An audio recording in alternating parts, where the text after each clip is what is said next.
So today I'm going to talk about the importance of adaptability as a footballer. Now, the reason why being adaptable is so important as a footballer is because there are so many factors going into a game, going into training sessions, or just throughout the course of a season. You know what I'm saying? Because think about it. The reason why you have to be able to adapt to any situation, you never know what's going to happen. Because football, just in general, let's just take football as a sport in general. Football as a sport in general, it's a team sport, which means you obviously have teammates.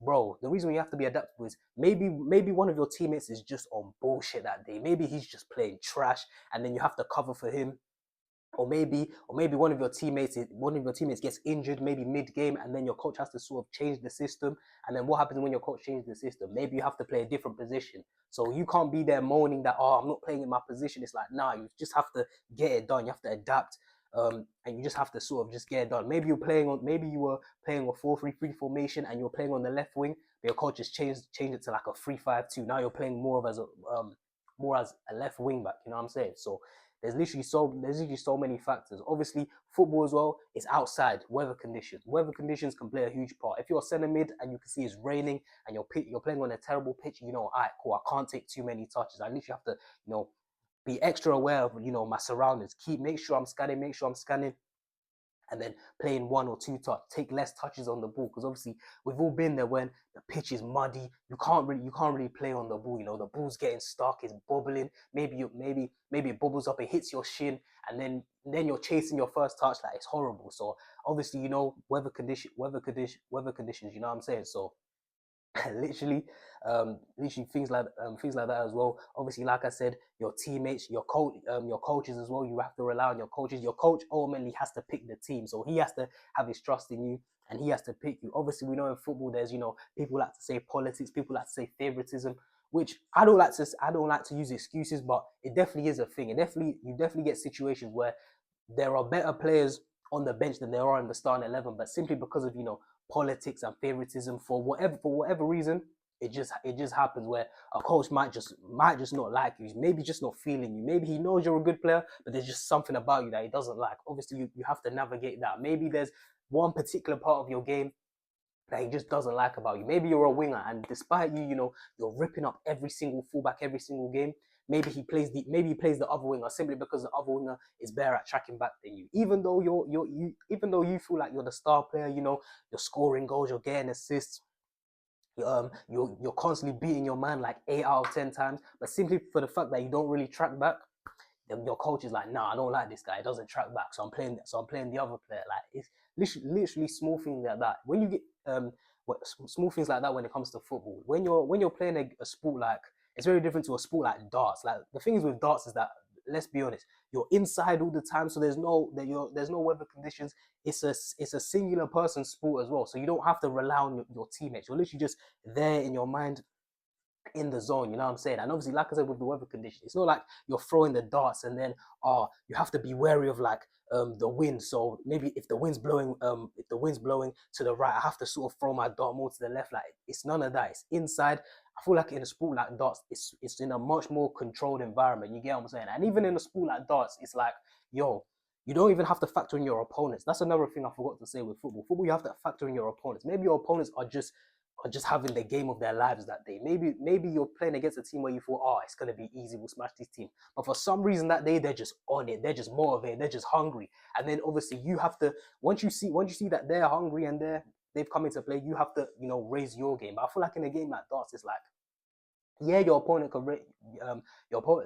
can raise their game, but it's like, as long as you hit whatever number you need to hit, you're good. You know what I'm saying? It doesn't really matter what he does. If you're hitting, you know what I'm saying, if you're in darts, if you're hitting 180, and then, you know what I'm saying, you do your double 20, whatever you need to get. As long as you're doing that in darts, it's like, yo, you're good. You don't really have to factor in your other opponents. Whereas in football, it's like, yo, you have to factor in, all right, cool.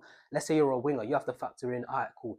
If you're coming up against a quick fullback, you're going to sort of have to change what you need to do. You know what I'm saying? If you're coming up against someone who's quicker than you, you're probably going to be like, all right, cool. Let me size him up more and let him, once he dives in, that's when I can make my move. Whereas if you're up against a fullback where he's not very quick, then you can just one step over, push the ball out, and you can go. You still have to, like I said, the key word, you have to adapt what you need to do. I feel like in darts, you don't really get that. It's just that, you have your tactic going in, you just throw what you need to throw, and then you just let the cards fall wherever they fall in darts. Like, you don't really have to change your game plan. I feel like it's just that, yo, first three, I'm going for a 180. Then whatever happens after that, it's like, we just adapt. Like, it's not really, like I said, it's in a much more controlled environment. I feel like football is one of them sports where it's like there's so much more external factors that you can't really control. So it's key. So it's key. You have to be adaptable. Even like something with injuries as well. Injuries is like, if you're coming off injury, obviously you're gonna have to sort of adapt how you do your rehab, how you do your training. Obviously, you're not gonna train as hard when you're coming off an ACL injury than you are if you haven't been injured, if you're fresh. You know what I'm saying? Obviously, in football, you have to factor in your training sessions as well as you age. I feel like when you're a young player, you should be doing hard, intense training sessions, really trying to build up, really trying to build up, your strength, your power, your size, and your speed as well, just your overall athleticism. Whereas when you get to like 27, 28, that's more maintenance. That's more, when you see players doing the resistance bands, that's more prioritizing recovery. And obviously, once you get to like 35, 36, it's not really about the intensity anymore. It's literally just about, keeping the body fresh. Literally, that's when recovery is just emphasized the most. So you see how at different ages you sort of have to adapt what you do. You can't do the same sort of training you were doing at 21 at 35. It just doesn't make sense. Whereas in a sport like darts, you kind of like, there's not really much of a physical demand. You know what I'm saying? Players don't have to really keep themselves in shape. I feel like that's sort of the same with golf as well. With golf, golf is more, external conditions such as the weather. But in terms of, training differently, it's not really a sport where athleticism is prioritized. It's much more, a skill based sport. So I doubt as a darts player or a golf player, your training really varies throughout the ages. So as a footballer, mainly you just have to have that mindset of, yo, I'll get it done by any means. You can't have any excuses. It's just like, yo, I'll get it done by any means. Even if you get injured as a young player, coming up, even if something happens during the game, even if something happens during training, even if you feel like your manager's hating on you and he's not really giving you a fair chance, you can't even use that as an excuse. You just have to be like, yo, this is just part of the game, and I'll just get it done by any means necessary. If my manager wants, even though I'm scoring 20 goals a season and I'm giving assists, yo, but my manager's still saying that I don't track back as a winger, you still just have to be like, all right, cool. If he wants me to track back, all right, cool. Next game, he'll see. Next game when I come on, he's gonna see my tracking back. You just have to sort of, like I said, just adapt your game, just to get him off your back. Even if it's just for like 3 games, you tell yourself, all right, for 3 games, I'm gonna have intention to make sure that I've tracked back, so he can't use that. So my manager can't use that against me. He can't use the fact that I don't track back. He can't use that against me because I was tracking back. You know what I'm saying? Even if it's you adapting for 3 games and then sort of just slowly going back to your normal game, showing him your quality going forward, especially. So, like I said, that's what separates the good players from the great players, being able to adapt. Like, so even throughout the history of football, when I started watching football around like 2008, obviously Man United were the best team in the world. Obviously, they had won the Prem and they won the Champions League. You know what I'm saying? They were playing a 4-4-2. Then all of a sudden, Pep Guardiola came in. He changed that straight away. He said, yo, we're playing a 4-3-3 with a DM, with Busquets as the DM. Obviously, in that 4-3-3, first he had Eto'o, then he had Zlatan, but then he started playing Messi in that false nine. And because Barcelona had success as well, the whole world had to adapt. Now it's very rare that you get, two striker formation. So obviously the strikers in that sort of era, they had to adapt. So they had to get used to, playing as the lone striker. You know what I'm saying? Before, you used to get, the two striker combinations. Maybe it would be Tevez and Berbatov. Maybe it'd be like Peter Crouch and Jermaine Defoe. Sorry, you get that one main striker, but then you get the guy more in behind. You know what I'm saying? So yeah, and obviously, there was other adaptations as well. Obviously, at Real Madrid, Jose Mourinho, he liked to play a 4-2-3-1 with Mesut Ozil in the 10. But obviously, what happened to Mesut Ozil? Not too many teams, I feel like, these days play.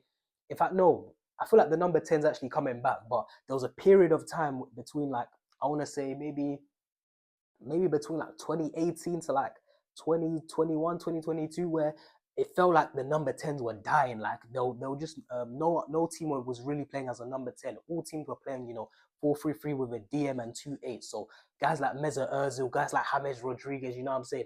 Obviously they were getting older at that age as well, but ultimately they couldn't adapt. And what happened? They had to play at a lower level. Guys like Isco as well. You can't forget about number 10s like Isco. These guys who were, classic number 10s. But during that sort of 3 year time period between like 2018 to like 2021, 2022, they weren't really, too many number 10s. But obviously, I feel like it's coming back. You know, with guys like Cole Palmer, guys like Madison. Who else? Foden. Foden can play in the 10. You know, all these guys. But like I said, that's the main thing about adapting. It's literally like, yo, if you don't adapt, then ultimately you will perish. So even think about a team like Real Madrid. Carlo Ancelotti is Real Madrid right now. Normally they will probably prefer them to have the ball. You know, they have all the players, they have all the superstars. They want to, dominate possession, keep the ball. But when you come up against a team like Man City, who's very good at keeping the ball, they don't, they don't try to, compete and try to, dominate the ball. They say, yo, if Man City want the ball, let them have it. Like they're willing to adapt. They're willing to be, the counter-attacking team. So they've got sort of those two sides to them where they can adapt. If they're coming up against a low block, then they'll just keep passing until they get to their guys like Bellingham, Mbappe, Rodrigo. They get to guys like this. So it's literally just a case of them being willing to adapt. But then once they come up against a Man City or something, they're like, yo, we'll just sit back, hit them on the counter attack. We've got the pace in attack. We've got Mbappe now. We've got Bellingham's running power. We got Rodrigo and Vinny who can fly. We've got Modric who can find them. Chouameni who can find them on the counter attack. So they're just happy to do that, and that's why. Yo, they're always in contention for Champions League. They're always in the later stage of the Champions League. So yeah, literally being able to adapt to any situation is very very key. So that's what I've got to say for this vid. I hope you enjoyed. I've been JT and I'm out.